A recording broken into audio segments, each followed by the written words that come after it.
Water, these handles fold up to the side. This would never allow anything like that. Sure. He said do it, and I was like, okay, Yeah. I'll do it. What am I going to say, no? Yeah. Yeah, it was at the Navy Yard. They have one inside, and you can do that, and you can adjust you the can see how it really magnification. works. Where was that at? Navy Yard, Washington. Okay. Oh, yes, I've heard of that. Never been there. Oh, this was a long time ago. My dad took me once. Still in high school. Since 9/11 and all the COVID, so I don't know if it's still where you can get in. It probably is. But I know then, like most military bases, show a driver's license and you go see the museum. And, it was pretty neat. They have some nice stuff there. Those places are good. They have some good displays and some good teaching things that you can watch.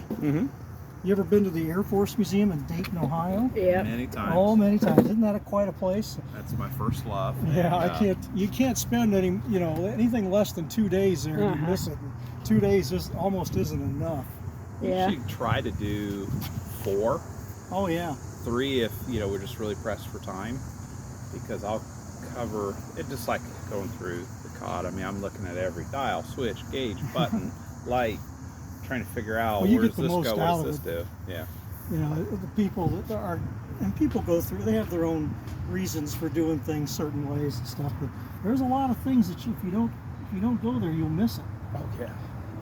Been going there for how long? Well, of course they change up things a little bit, not much, a little bit over time, but yeah, I still find stuff I've missed. It's a good place to work as a volunteer because I mean I get to do a lot of stuff that I never would have ever gotten to do. So it's a good. We had in the middle of the summer we developed a port west, which means it was leaning to the port. And it was weird trying to figure out what was causing this because it was subtle. It just happened over a long time. And finally we got down, and it's difficult to do to get below this superstructure here, and we got down and opened up inspection tanks, inspection ports to ballast tanks, and we found 2 of them with some water at the bottom. It wasn't a lot of water. In fact, we couldn't even see it until we lowered a camera down on a rope to see it. Okay. And then we lowered a sump pump down in there, and we pumped out 7 tons of water. Wow. And all of a sudden it got better. So, I was like, hey, we fixed it. Yeah. We got lucky on it. It's amazing. There's so much detail in here. There was one thing, I don't know if it came up in the picture or not, I had never seen before. It looked like a little glass, it was like a small glass jar, about baby food size, a little bigger, over top of some type of board. And one of the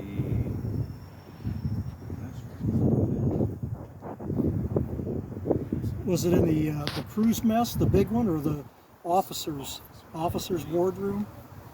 on the wall about 3 feet off the ground, like that plate. 2 of them. Looked like they were there for burning something. Oh, little glass jars? Yeah, glass jars up, little, it's like a bird. I think what that is hydrogen gas detector. Okay. Because below there is the battery rooms. I figured it had something to do with Hydrogen is produced when they recharge those batteries, and they can't allow hydrogen to accumulate because it's explosive. Sure. So those are hydrogen detectors. How they work, I don't know, but that's what they are. I know what you're talking about, those 2 little glass jars. Well, it's good that you notice them. Most of our visitors wouldn't notice them or care to ask. I mean, sure, there's a lot of valves, dials, and switches. I really don't know what they do, but I get the concept. That one was kind of. I figured it had to be something with batteries. I know that chlorine gas is an issue, but I didn't think about the hydrogen. Yeah, the COD actually had a hydrogen gas explosion. It was in the after torpedo room in April of 45, and they're recharging electric powered torpedo, and the hydrogen gas is a byproduct of that. And had a ventilation system set up, but it wasn't set up properly. And hydrogens, you can't smell it, taste it, or see it, and it started accumulating in the after torpedo room. And when they pulled the charging cable off of the torpedo, there was a spark that it made, and it set off that hydrogen gas. And there was a hydrogen explosion back there. Thankfully, it didn't kill anyone, but it started a pretty raging fire in the torpedo. And it started actually 2 of them burning pretty ferociously. And they had to evacuate the room and come back with the oxygen breathing apparatus and things like that to try to get this fire out. And they couldn't. One of them they got out pretty quickly. The second one just wasn't reacting properly. And they were going to open the back hatch back here because they were on the surface and dive the submarine with that compartment evacuated and flood it and put that fire out. And that was the backup plan. And simultaneously trying to open up that hatch, they were working on that, and they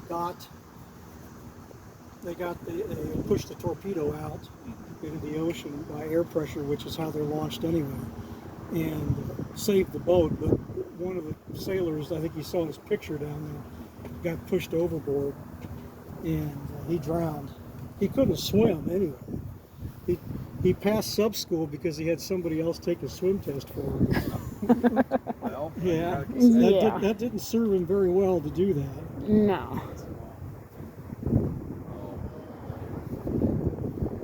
We made a bench to his name right here, Andrew Johnson. He was our only fatality at 7 war patrols. And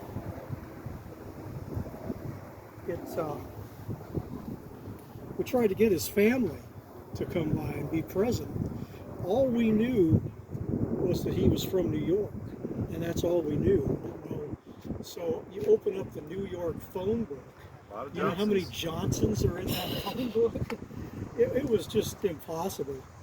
And we kind of gave up on it until one Saturday the phone rang in the ticket booth, and a woman was on the line, and she said, wanted to know about the COD.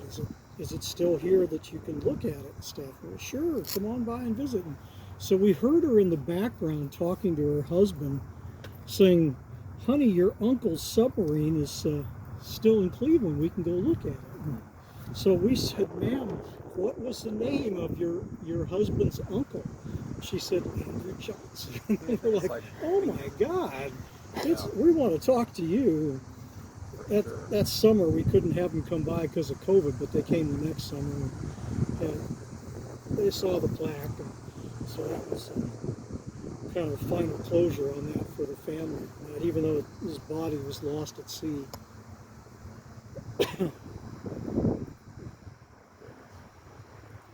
all right, Well, good. Thank you for visiting. We appreciate you coming today. Yeah.